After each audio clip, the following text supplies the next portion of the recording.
बिस्मिल्लाहिर्रहमानिर्रहीम। एक बादशाह ने किसी बात पर होश होकर एक शख्स को इख्तियार दिया कि वो सूरज ग़रूब होने तक जितनी ज़मीन का दायरा मुकम्मल कर लेगा वो ज़मीन उसको अलाट कर दी जाएगी, और अगर वो दायरा मुकम्मल ना कर सका और सूरज ग़रूब हो गया तो उससे कुछ नहीं मिलेगा। ये सुनकर वो शख्स चल पड़ा। चलते चलते ज़ोहर हो गई तो उसे ख्याल आया कि अब वापसी का चक्कर शुरू कर देना चाहिए, मगर फिर लालच ने हलवा पा लिया और सोचा कि थोड़ा सा और आगे से चक्कर काट लूँ। फिर वापसी का ख्याल आया तो सामने के खूबसूरत पहाड़ को देखकर उसने सोचा इसको भी अपनी जहागीर में शामिल कर लेना चाहिए। अलहर्ज वापसी का सफ़र काफ़ी देर से शुरू किया। अब वापसी में यूँ लगता था जैसे सूरज ने उसके साथ मुसाबकत शुरू कर दी है। वो जितना तेज़ चलता पता चलता सूरज भी उतना जल्दी ढल रहा है। असर के बाद तो सूरज ढलने की बजाय लगता था पिघलना शुरू हो गया है।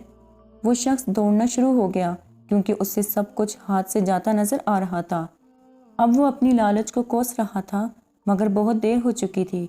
दौड़ते दौड़ते उसका सीना दर्द से फटा जा रहा था, मगर वो थक के बस दौड़े जा रहा था। आहर सूरज ग़रूब हुआ तो वो शख्स इस तरह गिरा कि उसका सर उसके स्टार्टिंग पॉइंट को छू रहा था और पाँव वापसी के दायरे को मुकम्मल कर रहे थे। यूँ इसकी लाश ने दायरा मुकम्मल कर दिया। जिस जगह वो गिरा था इसी जगह उसकी कब्र बनाई गई और कब्र पर कुतबा लगाया गया जिस पर लिखा था उस शख्स की ज़रूरत बस इतनी सारी जगह थी जितनी जगह इसकी कब्र है। अल्लाह पाक ने भी इसी तरफ इशारा किया है। आज हमारे दायरे भी बहुत बड़े हो गए हैं। आज हम भी सभी हासिल और ला हासिल के दायरों में घूम रहे हैं। ज़मीन दौलत के लालच में हमें कहीं का न छोड़ा। चलिए वापसी की सोच सोचते हैं। अल्लाह पाक हमें मौत से पहले मौत की तैयारी की तौफीक नसीब फरमाए। आमीन। उम्मीद करती हूँ कि आपको आज की वीडियो पसंद आई होगी। मज़ीद इसी तरह की वीडियोज़ देखने के लिए हमारे चैनल को सब्सक्राइब करें।